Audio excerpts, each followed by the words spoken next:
Bonjour, bienvenue sur notre page.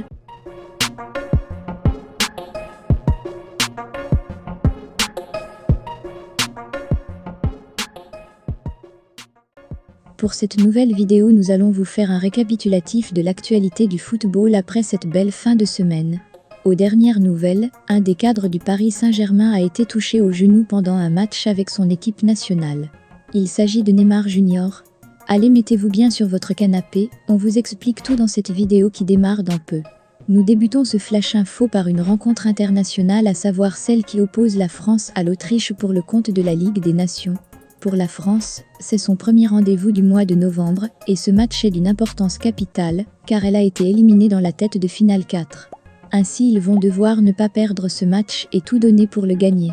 En effet, ce jeudi, l'équipe de France doit se donner à 1000% car une défaite lors de ce match va les reléguer en Ligue B, dernier de la poule. Les Bleus doivent sauver leur tête en Ligue 1. Pour ça, ils n'ont pas le choix face à des Autrichiens déterminés à réaliser un exploit sur la pelouse du Stade de France pour son avant-dernier match de Ligue des Nations avant la Coupe du Monde. Il faut noter que les Bleus ont seulement pris 2 petits points sur 12 possibles. Fortement remanié suite aux absences de nombreux cadres blessés comme Théo Hernandez, Benzema, Kanté, Lloris et Pogba, Lucas, Coman, Rabiot. Ils devront pour ce match prouver leur statut de champion du monde. Pour cette rencontre, les Bleus vont se présenter en 5-3-2 ou 3-5-2. En pointe, on trouvera Antoine Griezmann en 10, qui soutiendra le duo Giroud-Mbappé. En défense, les Bleus pourront jouer à 5 notamment avec Jonathan Klaus, Jules Koundé, Raphaël Varane, Benoît Badiachil qui jouera pour sa première sélection et Ferland Mendy. Dans l'entrejeu, un nouveau joueur fait son entrée en équipe de France, à l'occurrence de Youssouf Fofana, et il sera aux côtés de son ancien coéquipier monégasque Aurélien Tchouaméni. Les buts seront protégés par Mike Maignan. Toujours en France, mais au Paris Saint-Germain, qui est actuellement secoué par l'affaire Amraoui. Aujourd'hui, ce sont les avocats de Diallo qui répliquent et font des fortes demandes après la libération sous contrôle judiciaire de leur cliente. Lors de la conférence de presse, les avocats de Diallo ont tenu à dénoncer les écoutes et demandent d'explorer d'autres pistes. Ainsi, ils ont précisé sur sa libération et son innocence supposée. Nous sommes très heureux de sa remise en liberté après avoir vécu un choc carcéral très important. Nous sommes mobilisés à démontrer l'innocence d'Aminata Diallo. Notre cliente est combative et prête à prouver son innocence. Fin de citation. Pour la suite, ils affirment la volonté de leur cliente de prouver son innocence et précisent qu'après aucun fait et élément matériel ne reliait Aminata Diallo aux agresseurs.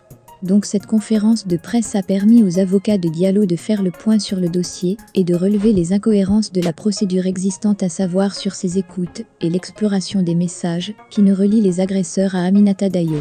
Quel est votre avis sur cette affaire ? Pensez-vous qu'Aminata Diallo est coupable ou cela ne serait pas juste un coup monté de la part d'Amraoui ? Toujours au PSG, le club de la capitale met les grands moyens en envoyant Kimpembe au Qatar pour les soins. Ainsi, le défenseur français est actuellement à Doha dans une clinique privée. Il faut rappeler que c'est lors de la rencontre du Paris Saint-Germain contre Brest au Parc des Princes que Presnel Kimpembe a été sorti sur blessure samedi, après un contact avec un adversaire. Après des examens, il souffre d'une lésion des ischio-jambiers et devrait être absent pendant 6 semaines. Envoyer le défenseur se faire soigner au Qatar, au sein de la clinique Aspetar, il pourra profiter des meilleurs soins. Un second joueur du PSG a frôlé une grave blessure en équipe nationale, c'est le cas de Neymar touché à un genou.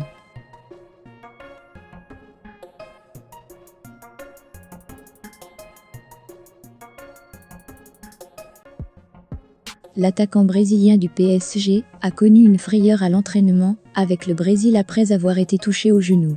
Touché par son coéquipier, la star brésilienne est restée pendant quelques minutes allongée sur la pelouse, ce qui a causé une panique totale de tout le staff technique de l'équipe nationale du Brésil. Mais plus de peur que de mal finalement, Neymar ne souffre que d'une coupure, et une bonne nouvelle pour les dirigeants du PSG qui aimeraient éviter les blessures durant la trêve internationale.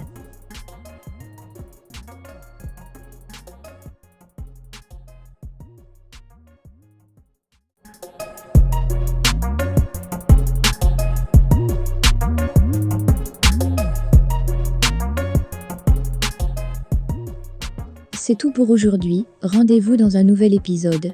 N'oubliez pas de partager, de vous abonner et activer la cloche de notification pour ne pas louper nos prochaines vidéos.